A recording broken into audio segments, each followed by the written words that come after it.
Hello friends, welcome back to my channel Ariful Islam. আজি আমি জানিম এটা মাল্টিবেগাৰ ষ্টক 5 বছৰৰ কাৰণে আপোনালোকে ইনভেষ্টমেন্ট কৰক 5 বছৰৰ পিছত আপোনালোকে চাব যে আপোনালোকক 50x 100x আপোনালোকক এটা ৰিটাৰ্ণ দিব আপোনালোকে ভিডিওটো স্কিপ নকৰিব ভিডিওটো সম্পূৰ্ণ চাওক তাৰ পৰাই তেতিয়া আপোনালোকে গম পাব যে মই কোনটো শেয়াৰৰ কথা আপোনালোকৰ আগত ক'বলৈ বিচাৰিছো বলক আমি ভিডিওটো আৰম্ভ কৰো তো ফ্ৰেণ্ডছ আজি ডিসকাশন কৰিবলৈ ওলাইছো যে এনেকুৱা এটা কোম্পানীৰ নাম যি আপোনাক এটা ফিউচাৰত মাল্টিবেগাৰ হিচাপে আপোনালোকক ৰিটাৰ্ণ দিব পাৰে এনেকুৱা এটা কোম্পানী যিটো কোম্পানীক টাটা গ্ৰুপেও কিনি লৈছে 64% টাটা গ্ৰুপৰ ষ্টেক টাটা গ্ৰুপে লৈ লৈছে যিটো কোম্পানীত বিগ ইনভেষ্টৰ বিজয় কেডিয়া ইনভেষ্ট কৰিছে 3.42% মিন্স মোটামুটি আপোনাৰ 202 কোটি টকা তেওঁ ইনভেষ্ট কৰি পেলাই শেয়াৰ কিনিছে এই পাৰ্টিকুলাৰ কোম্পানী যিটো কোম্পানীৰ বিষয়ে মই আপোনালোকক আগত ক'ব বিচাৰিছো তো চাওক কেনেকুৱা এটা ফিউচাৰ পাৰ্সপেক্টিভ কোম্পানী এটা হ'ব পাৰে যাৰ পৰা আমি এটা হাই ৰিটাৰ্ণ ল'ব পাৰো কাৰণ এই বিগ ইনভেষ্টৰ টাটা গ্ৰুপে যদি কোম্পানীটো কিনি লৈছে বিজয় কেডিয়াই 202 কোটি টকা ইনভেষ্ট কৰি পেলাই তাৰ পৰা শেয়াৰ কিনিছে ভাবি চাওক তেতিয়াহ'লে কিমান এটা মানে ডাঙৰ মানে এটা ৰিটাৰ্ণ দিব পৰা কোম্পানী বিষয় মই আজি আপোনালোকৰ আগত লৈ আহিছো আপোনালোকে গেছ কৰিব পাৰিছে নেকি মই কাৰ কথা কৈছো হয় মই এনেকুৱা এটা কোম্পানীৰ কথা কৈছো যিটো কোম্পানী সেমিকন্ডাক্টৰ ম্যানুফ্যাকচাৰিং কৰিবলৈ গৈ আছে ইণ্ডিয়াত এতিয়ালৈকে অকল ডিআৰডিও আৰু ইছৰোহে সেমিকন্ডাক্টৰ ম্যানুফ্যাকচাৰিং কৰি আছে যিবিলাক তেওঁলোকে নিজৰ কাৰণে ম্যানুফ্যাকচাৰিং কৰিছে কিন্তু কমাৰ্শিয়াল ইউজৰ কাৰণে সেমিকন্ডাক্টৰ ম্যানুফ্যাকচাৰিং কোম্পানী ইণ্ডিয়াত নাই যিটো কোম্পানীৰ বিষয়ে মই ক'ব বিচাৰিছো এই কোম্পানীটোৰ নাম হ'ল Tejasnetworkltd এই কোম্পানীটোৱে এটা সেমিকন্ডাক্টৰ ম্যানুফ্যাকচাৰিং কোম্পানী হয় যিটো কোম্পানীয়ে এই কেদিনমানৰ পৰা সদায় ডেইলি আপাৰ সাৰ্কিট মাৰি আছে 4% 5% 6% কে আপাৰ সাৰ্কিট মাৰি আছে ডেইলি কেতিয়াবা মাৰি আছে যেতিয়া কোম্পানীটোৱে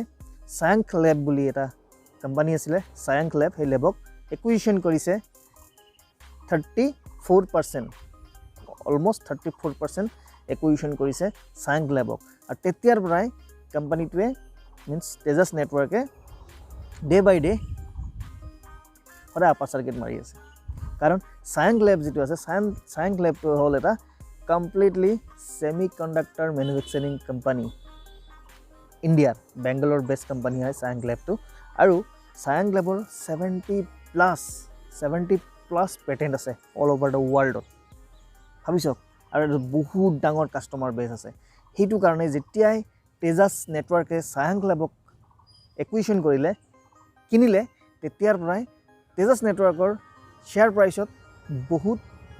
আপাৰ গ্ৰোথ দেখিবলৈ পোৱা গৈছে ঠিক আছে আৰু ইয়াতে আৰু এটা কথা কওঁ যে এই তেজাস নেটৱৰ্কৰ কি কাৰণত তেজাস নেটৱৰ্কৰ এটা বহুত মাল্টিবেগাৰ হিচাপে কাম মানে ফিউচাৰত আমি চাই আছো বা মই আপোনাক এনালাইসিস কৰি উলাইছো কি কাৰণত যে ইণ্ডিয়ান গভৰ্ণমেণ্টে 76000 crore এটা ইনসেন্টিভ স্কিম আনিছে সেমিকন্ডাক্টৰ হাব বনাবৰ কাৰণে ইণ্ডিয়াত ইন্ডিপেন্ডেন্ট হাব বনাবৰ কাৰণে 76000 crore এটা ইনসেন্টিভ স্কিম আনিছে কিমান ডাঙৰ গভৰ্ণমেণ্টৰ এটা প্ৰস্পেক্টিভ এটা স্কিম এটা য'ত মেজৰ ৰোল প্লে কৰিব তেজাস নেটৱৰ্কে কাৰণ Tejas network is the lonely এটা সিঙ্গেল কোম্পানী যাৰ মানে সেমিকন্ডাক্টৰ ম্যানুফ্যাকচাৰিং এটা বৃহৎ বেস এটা ইণ্ডিয়াত আছে ঠিক আছে কিমান এটা ধুনীয়া অপৰচুনিটি হ'ব পাৰে ম্যাক্সিমাম কোম্পানী বিলাকে হেতু কাৰণে যিবিলাক প্ৰাইভেট সেক্টৰৰ ম্যাক্সিমাম কোম্পানী আছে সবে সেমিকন্ডাক্টৰত মাথা মাৰি আছে সেমিকন্ডাক্টৰটো কি হয় আপোনাক ক'ব পাৰিব না সেমিকন্ডাক্টৰটো কি হয় সেমিকন্ডাক্টৰটো হ'ল যে আমাৰ কিছুমান ডায়োড থাকে না ট্ৰানজিস্টৰ ডায়োড তো এইবিলাক ম্যানুফ্যাকচাৰিং কৰিবৰ কাৰণে ম্যানুফ্যাকচাৰিং সেমিকন্ডাক্টৰে কৰা হয় তো সেমিকন্ডাক্টৰটো ইউজ হয় ডায়োড বনাবলৈ ট্ৰানজিস্টৰ বনাবলৈ ঠিক আছে তো এইবিলাকে কি হয় এটা চিপ বনাই দিয়ে না সেমিকন্ডাক্টৰ চিপ এটা বনোৱা হয় যিবিলাক ইউজ কৰা হয় বিভিন্ন সাৰ্কিটত আমাৰ মোবাইলৰ সাৰ্কিট হোক আমাৰ টিভি সাৰ্কিট হোক আমাৰ গাড়ীৰ সাৰ্কিট বিলাকত থাক আৰু এতিয়া নেক্সট জেনাৰেশনটো আমাৰ কি আহিছে ইভি আহি আছে তো ইভি আহিলে সেমিকন্ডাক্টৰ ইভি মানে ইলেক্ট্ৰিক ভেহিকল আহি আছে তো সেমিকন্ডাক্টৰ ইউজটো আৰু বেছি বাঢ়ি গৈ আছে 5G মোবাইল আহি আছে ইণ্ডিয়াত তো 5G মোবাইলৰ মেইন কম্পনেণ্টটোৱে হৈছে সেমিকণ্ডাক্টৰ তো সেইকাৰণে সকলোৱে প্ৰাইভেট কোম্পানীবিলাকে মাথা মাৰিছে ডাঙৰ ডাঙৰ ইনভেষ্টৰবিলাকে মাথা মাৰিছে সেমিকণ্ডাক্টৰত ইনভেষ্ট কৰিবৰ কাৰণে তো সেইটো কাৰণে তেজাছ নেটৱৰ্কৰ এটা হাই অপৰচুনিটি আছে যে মাল্টিবেগাৰ হিচাপে তেজাছ নেটৱৰ্কে নিজকে এষ্টাব্লিছ কৰিব পাৰিব নেক্সট 5 ইয়াৰ্ছত সব লং ডিউৰেশ্যনটো লং ৰাখক কাৰণ ডিউৰেশ্যনটো লং এইটো কাৰণে ৰাখক যে এতিয়া যিকোনো বস্তু এটা বেছ বনাব লাগিব বেছটোৰ পৰা এষ্টাব্লিছমেণ্ট হ'ব লাগিব তো EV 5G এইবিলাক আহোঁতে 1-2 বছৰ 3 বছৰ সময় লাগিব তো এইটোৰ কাৰণে এটা গ্ৰ' ডে বাই ডে গ্ৰ' হ'বলৈ পাৰ্টিকুলাৰ কোম্পানীটোক এটা টাইমো আমি দিব লাগিব সেইটো কাৰণে কৈছোঁ যে চাওক ইণ্ডিয়াত ছেমিকণ্ডাক্টৰৰ আজি ডেটত ভেলুৱেশ্যন হ'ল 24 বিলিয়ন আৰু নেক্সট 2025ৰ ভিতৰত গভৰ্ণমেণ্ট অফ ইণ্ডিয়াই প্ৰিডিকশ্যন কৰিছে যে 100 বিলিয়ন ভেলুৱেশ্যন এটা হৈ আছে $100 বিলিয়ন ভেলুৱেশ্যন এটা ইণ্ডিয়ান মাৰ্কেট এটা ছেমিকণ্ডাক্টৰ হ'বলৈ গৈ আছে এতিয়া বহুত ডাঙৰ এটা আমাৰ অপৰচুনিটি হয় তো য'ত আমি ফিউচাৰৰ কথা অকণমান চিন্তা কৰিব লাগিব আৰু 5 বছৰ মোটামুটি 5 বছৰৰ এটা আপোনালোকে টাৰ্গেট ল'ব লাগিব কুইক ৰিজাল্ট নহয় 5 ইয়াৰ্ছ আপোনালোকে 5 ইয়াৰ্ছ টাৰ্গেট লওক ফিউচাৰত তেজাছ নেটৱৰ্ক এটা মাল্টিবেগাৰ হিচাপে ষ্টেব্লিছ হ'ব এতিয়া কথাটো হ'ল কিছুমান ফাণ্ডামেণ্টেলছ মই আপোনালোকক কৈছোঁ চাওক ফাণ্ডামেণ্টেলছ কিছুমান আপোনালোকে হয়তো নেগেটিভ এটা পাৰ্চপেক্টিভ আপোনালোকক দিব এতিয়া আজিৰ ডেটত মই যেতিয়া ভিডিঅ'টো বনাই আছোঁ আজিৰ ডেটত তেজাছ নেটৱৰ্ক লিমিটেডৰ মাৰ্কেট শ্বেয়াৰ প্ৰাইচ হৈ আছে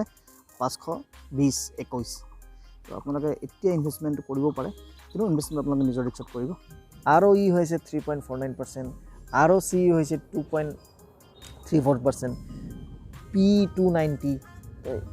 মানে বহুত অভাৰ ভেলুড হৈ আছে P2 বহুত অভাৰ ভেলুড হৈ আছে ROC ROE বহুত কম হৈ আছে য'ত মোটামুটি 20% থাকিব লাগে আমি যদি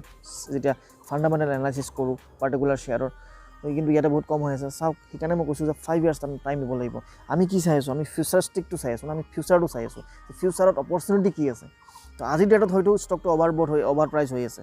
অভাৰ ভেলু হৈ আছে কিন্তু আজিৰ পৰা 5 বছৰ পিছত আমি অপৰচুনিটিটো চাব লাগিব যে ক'ত 5G হওক EV হওক ছেমিকণ্ডাক্টৰ ইউজ বহুত হৈ আছে পাৱাৰ ষ্টেচনবিলাক আহি আছে আমাৰ এতিয়া ইলেক্ট্ৰিক ভেহিকেলবিলাক আহি আছে ইলেক্ট্ৰিক ভেহিকেলত